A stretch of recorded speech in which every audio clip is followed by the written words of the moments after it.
एक दिल को छू लेने वाली सच्ची कहानी।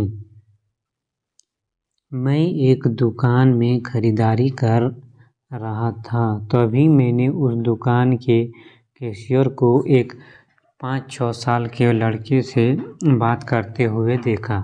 कैशियर बोला, माफ़ करना बेटा, लेकिन इस गुड़िया को खरीदने के लिए तुम्हारे पास पर्याप्त पैसे नहीं है। फिर उस छोटे से लड़के ने मेरी ओर मुँह कर मुझसे पूछा, अंकल, क्या आपको भी यही लगता है कि मेरे पास पूरे पैसे नहीं हैं? मैंने उसके पैसे गिने और उससे कहा, हाँ बेटे, यह सच है कि तुम्हारे पास इस गुड़िया को खरीदने के लिए पूरे पैसे नहीं है। वह नन्हा सा लड़का अभी भी अपने हाथों में गुड़िया थामे हुए खड़ा था। मुझसे रहा नहीं गया। इसके बाद मैंने उसके पास जाकर उससे पूछा कि यह गुड़िया वह किसे देना चाहता है।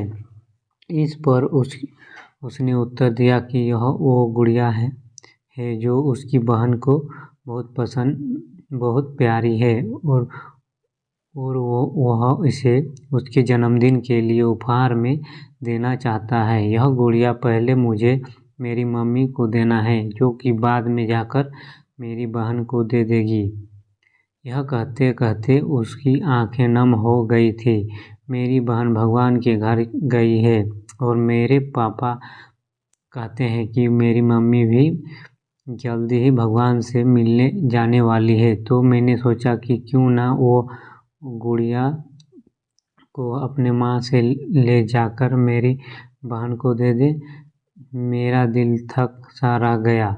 उसने ये सारी बातें एक सांस में ही कर डाली और फिर मेरी ओर देखकर बोला, मैंने पापा से कह दिया है कि मम्मी से कहना कि वो अभी ना जाएं, वो मेरा दुकान से लौटने तक इंतज़ार करें। फिर उसने मुझे एक बहुत प्यारा सा फ़ोटो दिखाया जिसमें वह खिलखिलाकर हंस रहा था।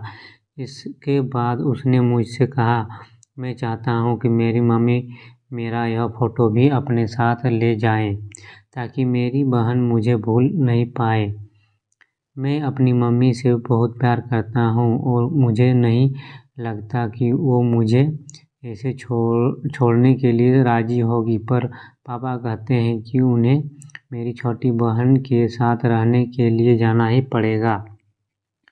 इसके बाद फिर से उसने उस गुड़िया को गमगीन आँखों से खामोशी से देखा। मेरे हाथ जल्द से अपने बटुए पर्स तक पहुँचे और मैंने उससे कहा, चलो एक बार और गिनती करके देखते हैं कि तुम्हारे पास गुड़िया के लिए पर्याप्त पैसे हैं या नहीं। उसने कहा, ठीक है, पर मुझे लगता है मेरे पास पूरे पैसे हैं। इसके बाद मैंने उनसे नज़रें बचाकर कुछ पैसे उसमें जोड़ दिए और फिर हमने उन्हें गिनना शुरू किया। ये पैसे उनकी गुड़िया के लिए काफ़ी थे। यही नहीं, कुछ पैसे अतिरिक्त बच भी गए थे। नन्हे से लड़के ने कहा, भगवान का लाख लाख शुक्र है मुझे इतने सारे पैसे देने के लिए।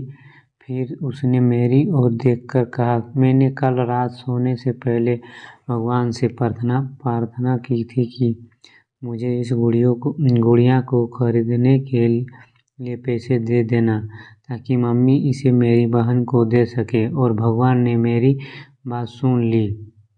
इसके अलावा मुझे मम्मी के लिए एक सफ़ेद गुलाब खरीदने के लिए भी पैसे चाहिए थे, पर मैं भगवान से इतने ज़्यादा पैसे मांगने की हिम्मत नहीं कर पाया था। पर भगवान ने तो मुझे इतने पैसे दे दिए कि अब मैं गुड़िया के साथ एक सफ़ेद गुलाब भी खरीद सकता हूँ। मेरी मम्मी को सफ़ेद गुलाब बहुत पसंद है। फिर हम वहाँ से निकल गए और अपने दिमाग से उस छोटे से लड़के को निकाल नहीं पा रहा था। फिर मुझे 2 दिन पहले स्थानीय समाचार पत्र में छपी एक घटना याद आ गई, जिसमें एक शराबी ट्रक ड्राइवर के बारे में लिखा था जिसने नशे की हालत में मोबाइल फ़ोन पर बात करते हुए एक कार चालक महिला की कार को टक्कर मार दी थी, जिसमें उसकी 3 साल की बेटी की घटनास्थल पर ही मृत्यु हो गई थी और वह महिला कोमा में चली गई थी। अब एक महत्वपूर्ण निर्णय उस परिवार को ये लेना था कि उस महिला को जीवन रक्षक मशीन पर बनाए रखना है या अथवा नहीं, क्योंकि वह कोमा से बाहर आकर स्वस्थ हो सकने की अवस्था में नहीं थी। क्या वह परिवार इसी छोटे लड़के का ही था? मेरा मन रोम-रोम काँप उठा। मेरी उस नन्हे लड़के के साथ कुछ मुलाकात के 2 दिन बाद मैंने अखबार में पढ़ा कि उस महिला को बचाया नहीं जा सका। मैं अपने आप को रोक नहीं सका और अखबार में दिए पते पर जा पहुंचा, जहां उस महिला को अंतिम दर्शन के लिए रखा गया था। वह महिला स्वस्थ धवल कपड़े में थी, अपने हाथ में एक सफ़ेद गुलाब और उस छोटे से लड़के का वह फोटो लिए हुए और उसके सीने पर रखी हुई थी वही गुड़िया। मेरी आंखें नम हो गई। मैं नम आंखें लेकर वहां से लौटा।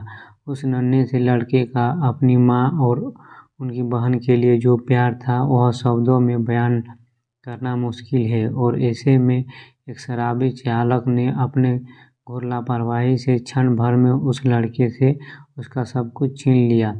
इस कहानी से सिर्फ और सिर्फ एक पैगाम देना चाहता हूँ, कृपया कभी भी शराब पीकर और मोबाइल पर बात करते समय वाहन ना चलाएं। आपका संदीप भोई।